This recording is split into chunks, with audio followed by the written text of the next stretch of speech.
the National Broadcasting Company presents Sir Laurence Olivier, your host in Theatre Royal.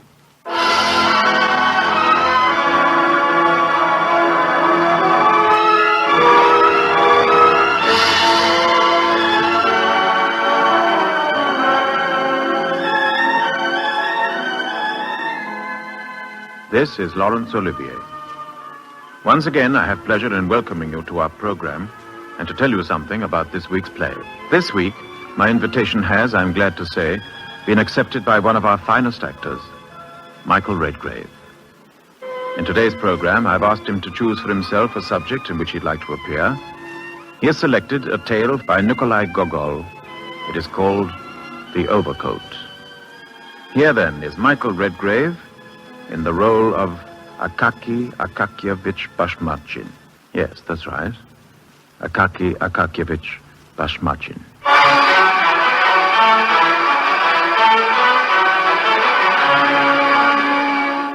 Yes, that's my name. Akaki Akakievich Bashmachkin. Born in St. Petersburg, March the 29th, 1780. Died in St. Petersburg, February the 1st, 1830. Oh, yes, I'm afraid I'm dead. Now, this story of the overcoat is really the story of my death. For in actual fact, it was an overcoat that proved the death of me.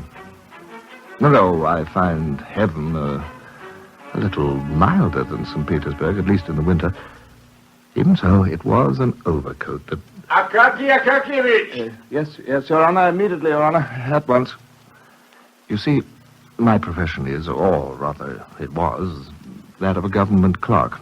Whatever else happened in my department, I was always to be found at the same desk, engaged in the same work. And you see, I was a copying clerk, and more than that, I never aspired to be.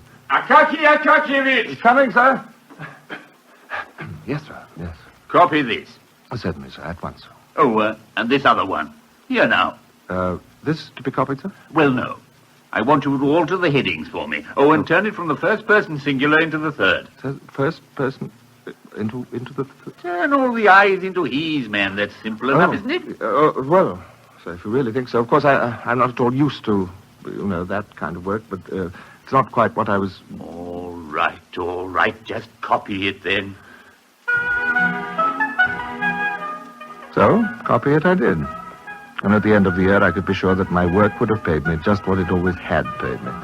Exactly 400 rubles. But there is in St. Petersburg a mortal foe of the copying clerks who only earn 400 rubles a year. And that foe is the Russian winter.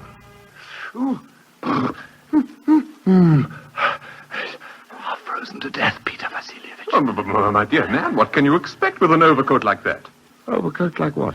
But it's a regular sieve. It's full of holes. And there, across the shoulders, worn through. But it isn't an overcoat at all. It's not even got a collar left. Oh, but Peter Vasilievich, I had to have most of the collar made into a patch for the elbow here. Now, for goodness sake, Akaki Akakievich, go and get a new one. But before it falls to pieces entirely. There were no two ways about it. I did need a new overcoat. But overcoats cost money, and money was hard to come by. In any case, perhaps the overcoat could be patched again. Grigory Petrovich, the tailor, could do it if he'd a mind to. And provided he could stay sober long enough. Well, I decided to call and see him. Come in. Good evening, Grigory Petrovich. Look, you see, I brought you this... Well, you brought me what, Akaki Akakievich? It's like this, Grigory Petrovich. This overcoat of mine, you see, it's got a little bit thin here and there, though it's perfectly good everywhere else. You see, it's strong as anything. It looks a little old, but actually it's quite new, most of it. Just a little bit worn on the shoulders, you see. But all it needs is just Let me look. It's worn out. It's worn to nothing. No. I can't possibly repair it. No, but Grigory Petrovich, I'm sure that you could... Possibly be patched. The stuff's completely rotten. You think so? You could put a stitch in it. It would fall to pieces. Oh, but surely a patch. There's nothing to put the patch on. Nothing. All it's good for is making foot claws. No, I don't want to do that. Wrap them around your feet when it gets a bit colder. No, but what about my... As for an overcoat, You'll have to get a new one. Get a new one, but... Grigory Petrovich, I haven't got the money for a new You'll one. have to get a new one. New overcoat. Well, if I did get a new one, how much? Will it cost? Yes. Well, say, 150 rubles or so. 150 rubles for an overcoat? Of course, I knew that Grigory Petrovich the tailor would make me a fine new coat for 80 rubles. But where are 80 rubles to be found? Well, I said to myself, if I give up burning candles in the evenings, of course, I can always call in on the landlady for a few minutes if I need to see what I'm doing. Well, if I take longer strides and walk very carefully, maybe my shoes will last a bit longer and I'll be able to save on the resoling. Yes, of course, I'm sure I have been eating far too much lately. So. Well, the fact is, I'll just have to cut down expenses. Oh, yes. Yes, it was all very difficult, saving up those 80 rubles. It was taking a very long time indeed, months and months and months. But it would have taken... But then suddenly, I had a stroke of luck. Akaki Akakievich! Sorry, sir. Yes, sir. You've been with the department a long time, Akaki Akakievich. 28 years this February, sir. A long time. But, sir, I hope... I've always tried in every way, sir. Never... for a single moment. Exactly. And so, as a reward for your good service, I've persuaded His Excellency to allow you a gratuity. Gratuity, sir? Exactly. A gratuity in recognition of service. The amount agreed is, 60 rubles. 60 rubles? Oh, thank you, sir. Oh, But, more than I can... sir? I suppose you'll, What, sir? I suppose you'll now be getting a new overcoat.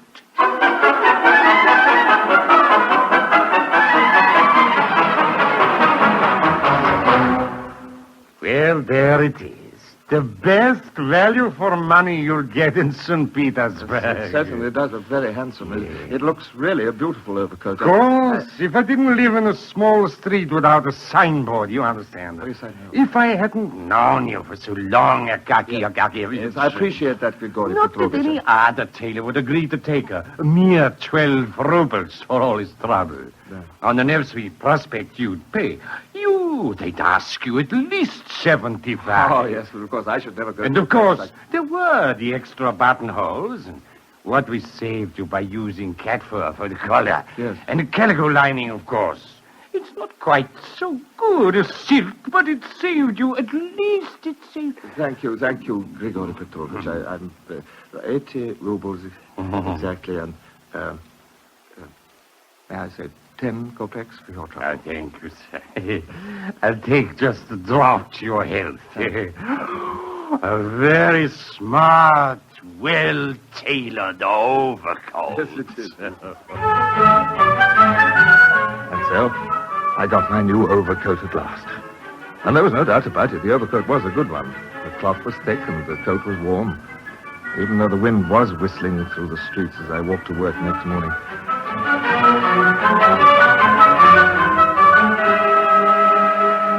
Oh, it's cold enough to freeze you stiff as a board. Oh, do you think so? Yes, I was thinking it was rather warmer this morning, but that's perhaps just because I've got a... You felt warmer in an old rag of a coat like...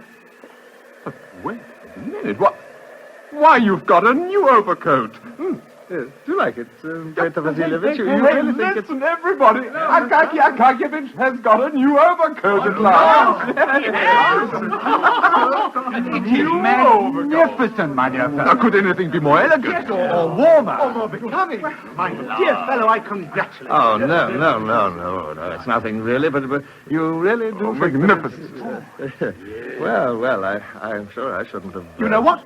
This calls for a party. Yes? The coat must be properly launched in champagne. No, wait, please. I must assure you, I can't... The least you can do. A party for the department. No, but really, I'm sorry. I couldn't possibly. I mean, it's... Nothing very elaborate. Just for 7 of us. A few bottles, a sturgeon. No, please, be quiet. Really, no, I'm sorry. I couldn't possibly. It's really more than... really, besides... Well, it isn't really a new overcoat. I mean, it's it's not really what you'd call brand new. I mean, you see, Well, I tell you what we'll do. Today happens to be my name day. Yes, believe it or not. Will you all come round to my apartment this evening? And then we'll have a little party to launch the overcoat. Fittingly, eh? You'll come? Thank you. Splendid. And you'll come too, Akaky Akakievich. Well, you're really very kind, Vasily, and think that... Splendid. And, of course, you'll bring your overcoat. Yes, of course, if you really Well, think... this will be quite an occasion. Champagne! And so, in due course, I made my way across the town to Vasily's apartment. And since Vasily was an assistant head clerk, of course, that meant he lived in the better part of the town, a long, long way away from my modest room. The streets were gay with lamps, and sledges dashed along through the snow, their bells jingling merrily, and I was as warm as toast and as happy as a lark. And as for the party, well, that was a great success.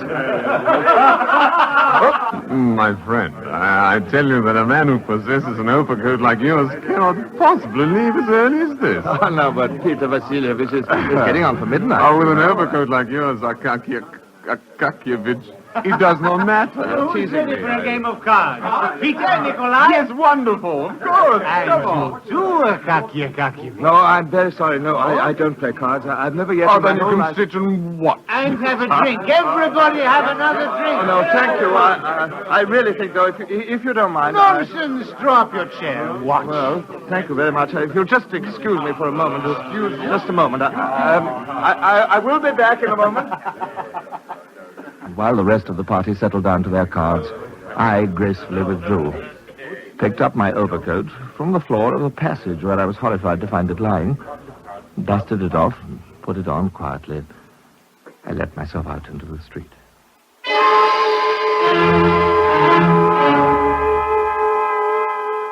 Though it was after midnight, the streets were still cheerfully lit, at least those in the district where Vasily lived. But soon I had left them, as I made my way back to the dingy quarter where I lived. The street lamps grew less and less, and the streets themselves grew meaner. And soon there was not another soul abroad but myself. The snow muffled the sound of my footsteps. The shuttered windows of the wooden houses threw no chink of light.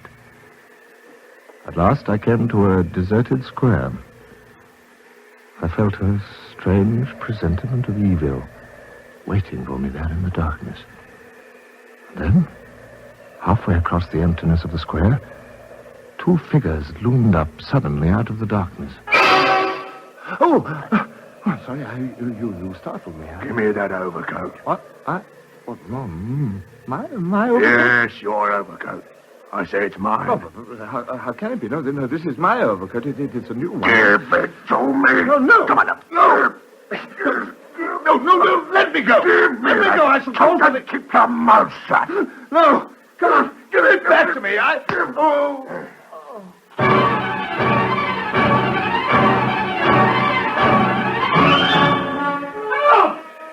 Come back! Please! That's my overcoat! Give me back my overcoat! Come back! Give me back my overcoat!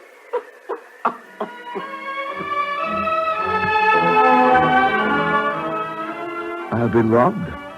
The overcoat which I'd saved up so painfully had been stolen from me the very first night I had worn it. And as I stumbled after them through the snow, the thieves vanished away into the darkness. The deserted square fell back into utter silence. Only one glimmer of light could be seen across it, the light from a sentry box. I ran frantically towards it. Help!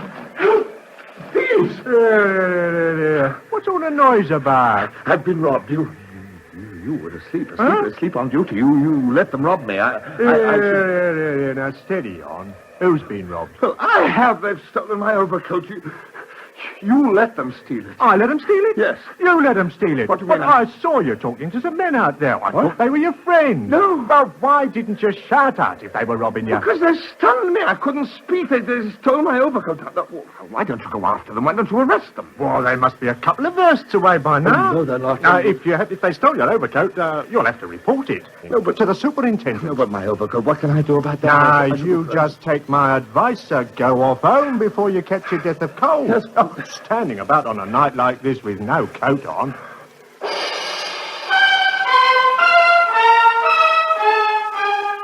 I ran back home in despair. I hammered on my landlady's door and... Why, sir, whatever's the matter?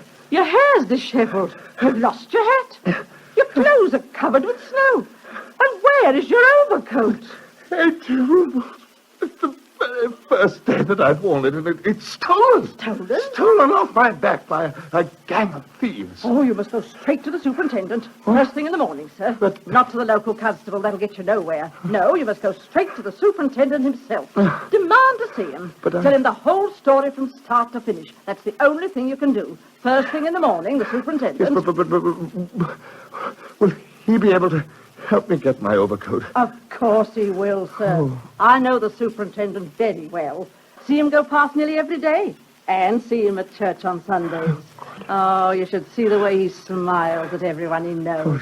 Oh, a very kind gentleman, the superintendent, Oh, sir. sir, I'm very glad of that, but will he be able to find my overcoat, I wonder? After listening to my landlady's advice, I went off gloomily to bed. But there could be no question of sleep for me, not that disastrous night. I lay there, tossing about in the dark, remembering every detail of my beautiful overcoat. Its cat fur collar, its calico lining, its comforting weight upon my shoulders. First thing the following morning, I was there at the superintendent's door.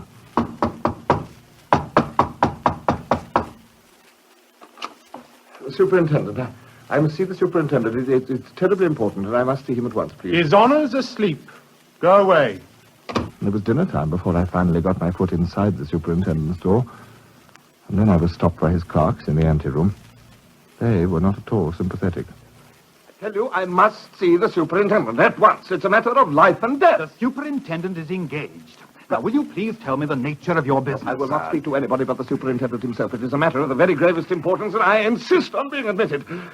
This delay is an outrage. It may prove fatal. The superintendent is far too busy to see anyone at the moment, But son. Now, if you would care to state the nature of your business, I am will here see- on government business from the department. I insist on being admitted, or it will be the worse for someone. At last, after exercising my authority for the very first time in my life, admittedly only to a fellow clerk, I was ushered into the superintendent's presence. There I told my story in all its agonizing detail. Now, one moment, sir, if you please. You were on your way home, and it was late. About how late, would you say? Well, it was after midnight. You see, I was crossing the square, and I Not was... so fast, please, if you don't mind. It was very late at night, and you were coming home. Therefore, you had been somewhere, and you were coming back. Am I right? Well, of course I was coming back. I was crossing the square. If you please. You were coming back. Yes. You had been somewhere very late at night. Yes, that's right. Shall I tell you where you had been, sir? Where? I've been... But I've been You to a- had been to a place of ill repute, sir. That is where you had been. No! Oh, that is absurd, really. I've never done such a thing in my And life. after such an expedition, such a debauch, you have the cool effrontery to come here, with a complaint about the loss of an overcoat. But shall I tell you something, my dear sir? But no. Well, yes. To you, what? I very much doubt whether you had the overcoat with you at all after you left the, What? Well, after you, set out for your home. I very much doubt that, and I should not be at all surprised, sir, if you hadn't left your overcoat behind. What? Am I right? No. I hadn't been where you said. I did have the overcoat with me, and I was attacked by thieves. They did steal my overcoat. I tell you, they did. I know they did. Well, sir, we shall see. Yes, we shall see, sir. And now, sir, if you will pardon me, good day, sir.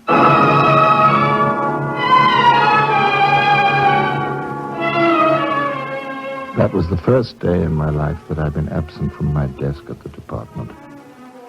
The following day, I was back at my desk once more, copying. But the news of the loss of my overcoat was on everybody's lips, and I was the sad recipient of much sympathy and much well-intentioned advice.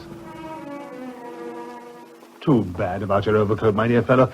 Incredibly bad luck. You know, I really wish you hadn't slipped away like that on your own. If you'd waited for the others, it probably wouldn't have happened at all. No, Vasily Ilyaronovich, but I was very tired. Look, there's only one thing to be done. You must go and see His Excellency. Now, tell him the whole story and persuade him to take the matter up for you in proper quarters. His Excellency? Do you think he would do that, do you think? Of course he would, I'm sure of it. A person of some authority, that's what he is. A person of considerable authority. Yes, but will he be able to get my overcoat back? Well, if His Excellency can't, who could? His Excellency was indeed a person of the very highest authority. His bearing was dignified and majestic. He was held in considerable awe. His Excellency was a man who believed in putting people in their proper place and keeping them there. Nevertheless, he was a man with a kind heart, a good-natured man with his equals, and one who was fond of his friends, even more fond of impressing them. He was impressing one of them the day that I called upon him. This fellow, whatever he is, that's waiting to see me, what's his name again? Akaki Akakievich Pashmachkin, Your Excellency. Curious name. And what is he, would you say? A clerk, did you say? Yes, Your Excellency. A copying clerk in the department. Very well. Have him come in. This will probably amuse you, my dear Count. A copying clerk from the department to see me. Oh, good, eh? Give them an inch, these clerks, and they'll take a mile. What on earth can he want with me? Really? Well, we shall see what we can do for him, eh? Akaki Akakievich Pashmachkin, Your Excellency. Well, what do you want? Well, speak up, man. I shan't eat you. Have you lost your tongue? Eh? Have you? Please, Your Excellency, Well, go on, man. Go on. Don't just stand there. It's my overcoat, Your Excellency. Your overcoat? What the deuce are you talking about? You come here, taking up my valuable time, babbling about your overcoat. What's the matter with it, anyway? Well, I've lost it, Your Excellency. Lost it? Do you mean to say that you've got the confounded effrontery to come here? Let's say it was stolen, Your Excellency. A new overcoat that cost me 80 rubles. It was stolen off my back by a pack of thieves. What, sir? And you come and bother me about it? Me? Don't you know the proper way to proceed? Don't you know how things are done? You ought first to have handed in your petition to the office. But I ventured, Your Excellency, clerks are very undependable. How dare you, sir? What sort of ideas are these? Do you realize who you are talking to, sir? Yes, sir. You realize who I am? Yes, sir. Get out! Let's hear no more of this tomfoolery. An overcoat, indeed. How I managed to crawl away, how I got out into the street even, I never knew. In all my life, I'd never been so severely reprimanded by a person of such authority. I went out into the snowstorm that was whistling through the streets. The wind blew and buffeted me from corner to corner across the town. A wind which only a good warm overcoat could hope to keep at bay.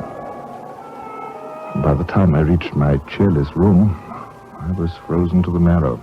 The holy saints protect you, sir. You must get to bed at once. Oh, dear, it may be your death you've caught.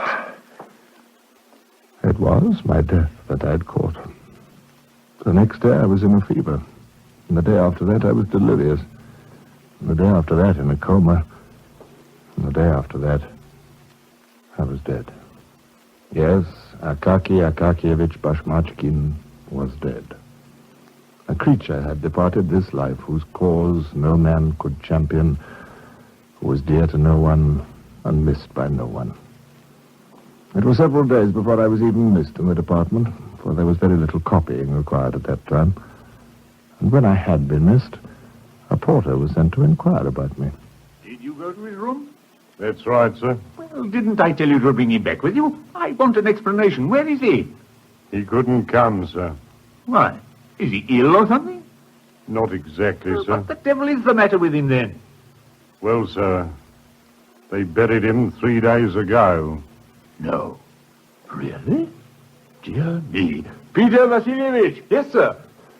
You wanted me? Yes, Akaky Akakievich is dead. You'll have to copy this.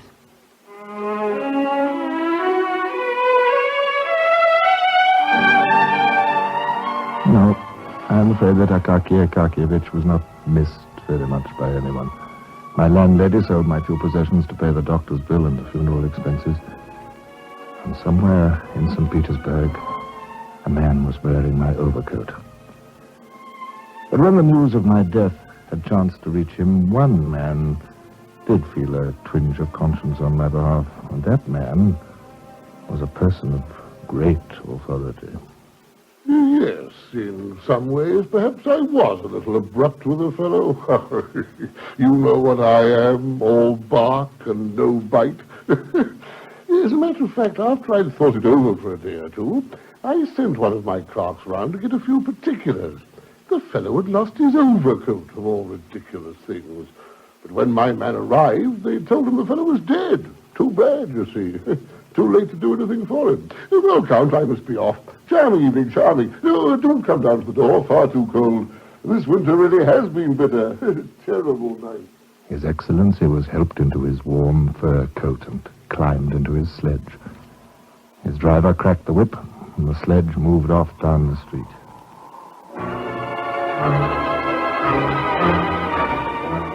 His Excellency turned up his collar against the wind and settled himself under his pile of furs. Suddenly, he felt a tug at his fur collar. The wind rose wildly. He started out of his doze to see a man standing on the sledge beside him. A short, unimportant little man with a small, bald patch, without an overcoat. At last, Your Excellency. No, it's not you that I want. It's your overcoat. You refused to help me, and you were arrogant. You didn't care about my overcoat. Now, give me yours.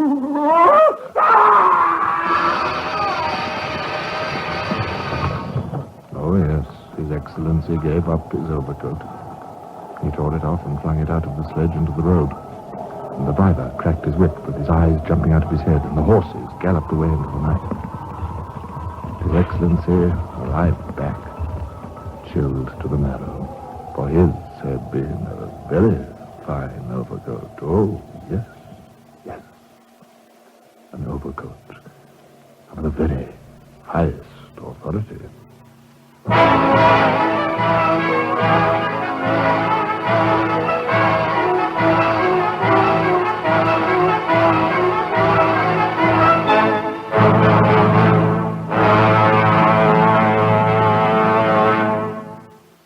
This is Laurence Olivier again. I would like to extend my thanks to Michael Redgrave for that very exciting performance as Akaky Akakievich Bashmachin in Nikolai Gogol's story, The Overcoat.